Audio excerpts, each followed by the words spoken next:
At eto na naman na inyong kabatang, syempre, magluluto tayo. Ano pa nga bang gagawin natin? Ang lulutuin natin na sticky roll with grated coconut. At ayan, naglagay na tayo ng 2 tasang glutinous flour at 1 tasang all-purpose flour at 1 tasang asukal.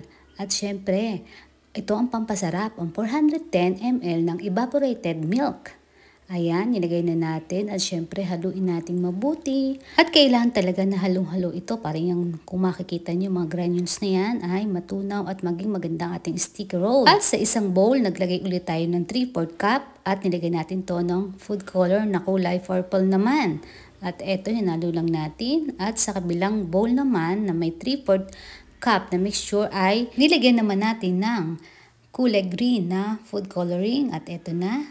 Pagkahalo natin, ayan, ganda ng green. At sa kabila naman ay 2 food color na green and purple. Ayan ang kinalabasan, kulay gray. O diba, nakapag-experiment pa tayo ng kulay dahil dadalawang kulay natin. Ayan na, naging 3 na siya, purple, green, and gray.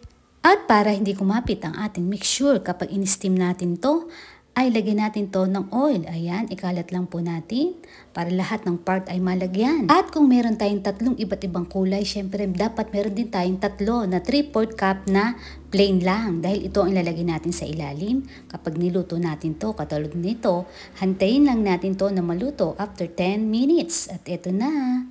Pagkatapos, ilagay na natin yung kulay purple na flavor. Ayan, sa ibabaw naman kapag naluto yung plain na mixture. Ayan, takpan uli after 10 minutes. Ayan, luto na. Kaya hanguin na natin to. At syempre, atin na alisin sa ating bake pan. At pagkatapos nito, eto na. Kung makita nyo talaga ang ganda ng pagkakaluto. At pag naalis na natin sa ating pan ay eto na, simulan na natin i-roll ito. O diba ang ganda ng ating pagkakaluto? At pagka-roll natin, syempre, dapat magkaroon tayo ng grated coconut. At dito natin i-roll ang ating sticky roll. Ayan. At isa pa rin yan na pampasarap sa ating nilulutong malagkit. At ito na, talaga namang amoy pa lang talaga dyan ay napakasarap na. At syempre, ito naman ang ating pangalawa ay nilagyan natin ng kulay green flavor. At ito, niroll natin. Ulit-ulitin lang po natin ang ganitong proseso. At ito na nga, 2 ng ating nagawa. Isang green at purple. At syempre, ito namang gray. After maluto ng plain mixture ay ito, nilagay na natin sa ibabaw ang kulay gray na mixture ng ating malagkit. At ito na. After 10 minutes ulit ay i-roll na natin pag naluto. At ito na. Syempre, i-roll din natin.